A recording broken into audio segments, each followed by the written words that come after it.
ఒక గోదావరి జిల్లా అందగాడు, గోదావరి జిల్లా అందగాడే కాక అద్భుతంగా వక్త, super speaker, coach Villa Venu Bhagavan. Distraction అవడానికి ఈవేళ స్టూడెంట్స్, యూత్ ఎంత గొప్ప వాళ్ళు అనిపిస్తుందంటే,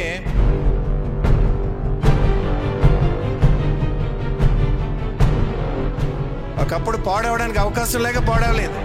ఇవాళ అవకాశాలుండి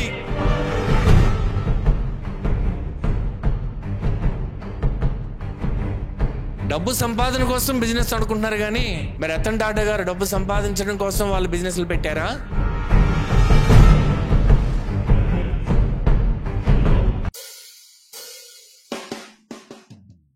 ఒక గోదావరి జిల్లా అందగాడు, గోదావరి జిల్లా అందగాడే కాక అద్భుతంగా వక్త, super speaker, coach Villa Venu Bhagavan. A super duper extraordinary coach and international coach. I invite Venu Bhagavan Garu. Please come on stage. Amma Nana Genius Book. Okka Pustakam, The Secret Book. Now first Pride అనే organisation తోని top most industries అందరూ నడిపిస్తున్నా. Just age 35 years. Exactly. 1, 2, 1, 2, 3.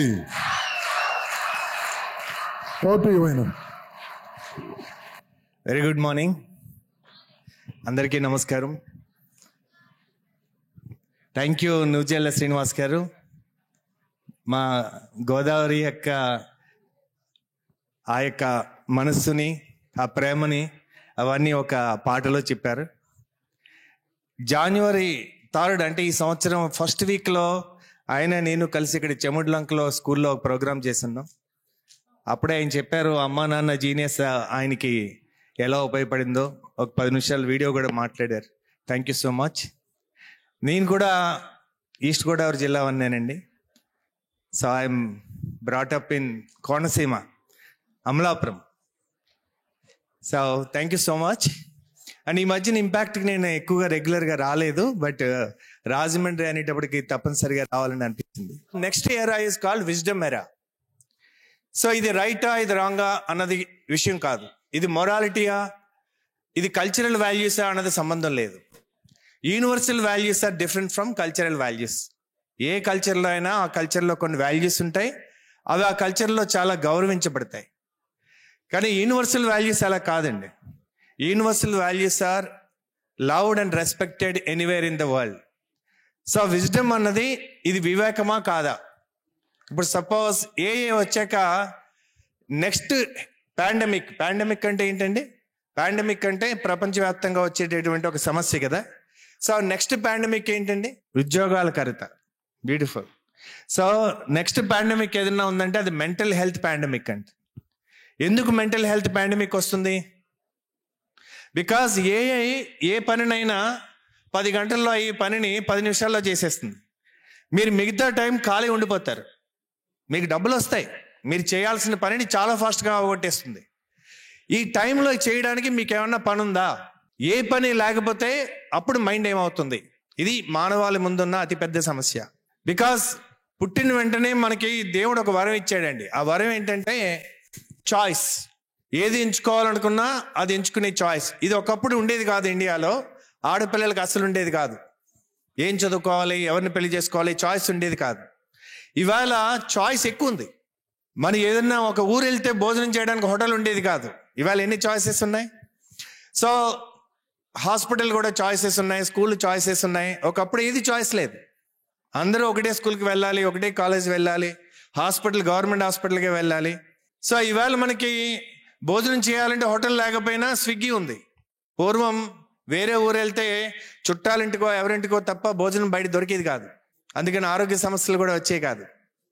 So ఇవాళ two much of choice ఎక్కువ అవడం వల్ల Gen Z, ఈ generation ఏదైతే ఈ సెంచరీలో పుట్టారో వాళ్ళకి చాయిస్ ఎలా వాడుకోవాలనేటటువంటి వివేకం లేక the technology, AI and too much of choice is spoiling them. అంటే technology is not bad, opportunities are not bad, but not having the wisdom to choose what is wise ఎందుకంటే మనకి ఇవాళ స్కూల్లో కూడా టీచర్లను గౌరవించేటటువంటి సంస్కృతి లేదు, ప్లస్ టీచర్ల అవసరం కూడా ఫ్యూచర్లో ఉండకపోయి ఉండొచ్చు. సో అలాంటప్పుడు మరి సబ్జెక్ట్ చెప్పడానికి మనకి టెక్నాలజీ ఏదైనా చెప్పచ్చు, విజ్డమ్ ఎవరు నేర్పిస్తారు? So that is the biggest situation in the future. అయితే ఇందాక ఒక ఆయన అన్నారు, ఏమన్నారండి, జాబులు కొరత నెక్స్ట్ ఏదన్నా ప్రాబ్లం ఉందంటే, ఫస్ట్ ఆఫ్ ఆల్ జాబులు కొరత ప్రాబ్లం కాదండి, జాబ్ మైండ్ సెట్టే ప్రాబ్లం. ఎందుకంటే 4 మైండ్ సెట్స్ ఉంటాయి ఎవరికైనా.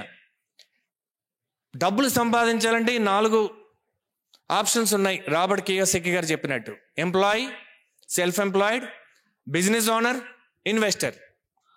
సో ఎంప్లాయీ మైండ్ సెట్ ఎవరు తీసుకొచ్చారు మనకి?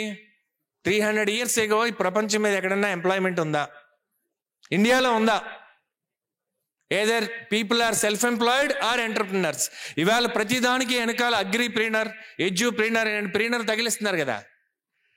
అంటే మనకు తెలియదు అది మనం ఎంటర్ప్రినర్స్ అని. Either self employed or entrepreneurs ఇద్దరే ఉన్నారు. సో ఇంకో 2 కేటగిరీస్ ఉంటారండి, అది business owner or entrepreneur or investor. So left employee, self employed ఉంటారు. 95% పాపులేషన్ ఈ ప్రపంచంలో చాలా ఇంటెలిజెంట్ అందరూ కూడా either they choose to be an employee or self employed. So only 5% choose to be a business owner or investor. కానీ ఇవాళ కాలం మారింది, చాలా మంది బిజినెస్ మెన్, ఎందుకంటే ఒకప్పుడు సినిమాలో పేదవాళ్ళని హీరోగా చూపించేవారు, ఇవాళ అలా చూపిస్తే సినిమా ఫ్లాప్ అవుతుంది. అందరూ శ్రీమంతులుగా ఉండాలనుకుంటున్నారు కనుక డబ్బు సంపాదన కోసం బిజినెస్ అనుకుంటున్నారు. కానీ మరి రతన్ టాటా గారు డబ్బు సంపాదించడం కోసం వాళ్ళు బిజినెస్లు పెట్టారా? ఒక పర్పస్ కోసం, ఆ పర్పస్ కి డబ్బులు అవసరం కాబట్టి వాళ్ళ సంపద సృష్టించారా? Why we respect Tatas different from any other business group. So the mind set of an employee is going to be big challenge. ఎందుకంటే ఎంబీఏ చదివారండి, చదివి జాబ్ కోసం చూస్తారు. ఒక జాబ్ పడితే దానికి వెళ్ళి 20,000కో 30,000కో 50,000కో జాయిన్ అవుతారు. ఎంబీఏ అంటే ఏంటండి? Full form master of. ఇంత మాస్టరీ చేసి వేరే బిజినెస్ మెన్ దగ్గర 20,000 కాదు, ఫ్రీగా పనిచేసినా తప్పలేదు. ఎప్పుడు పని చేయాలి? మీరు కూడా ఒక బిజినెస్ పెట్టాలి కాబట్టి ఆ మెంటరింగ్ కోసమో లెర్నింగ్ కోసమో మీరు జాయిన్ అయితే పర్వాలేదు. కానీ ఇంత చదువుకున్నాం, జాబులు లేవు, జాబ్ కావాలి, బతకాలి అనుకునే మైండ్ సెట్ ఉంటే ఎంబీఏ చేయడానికి అర్హత ఉందా వాళ్ళకి? అసలు ఎంబీఏలో నేర్పించాల్సింది మొట్టమొదటి ఏంటండి? మైండ్ సెట్ కదా. సో చెస్ ఆడారు ఎవరైనా? చెస్ ఆడతారా? చెస్లో which is the most powerful, అసలు who is the most powerful in the chess game? చెస్లో ఎవరు పవర్ఫుల్ అండి? రాజా, మంత్ర, భటుడా, గుర్రమా, ఏనుగా? ఏది పవర్ఫుల్? ఏనుగు పవర్ఫుల్. ఇంకేమంటారు? రాజు పవర్ఫుల్, మంత్రి పవర్ఫుల్ అని ఎంతమంది అంటారు? భటుడు పవర్ఫుల్. ఏదో ఒకటి అనుకుంటారు కదా. కానీ నిజం ఏంటంటే ఏది పవర్ఫుల్ కాదండి, ఆడేవాడే పవర్ఫుల్.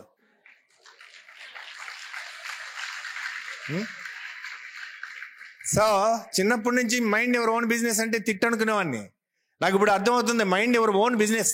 అదేదో అతడు సినిమాలో చెప్తారు కదండి, చదువుకున్న వాళ్ళందరూ టీచర్లు అయిపోయారు, చదువు రాని వాళ్ళందరూ కదా.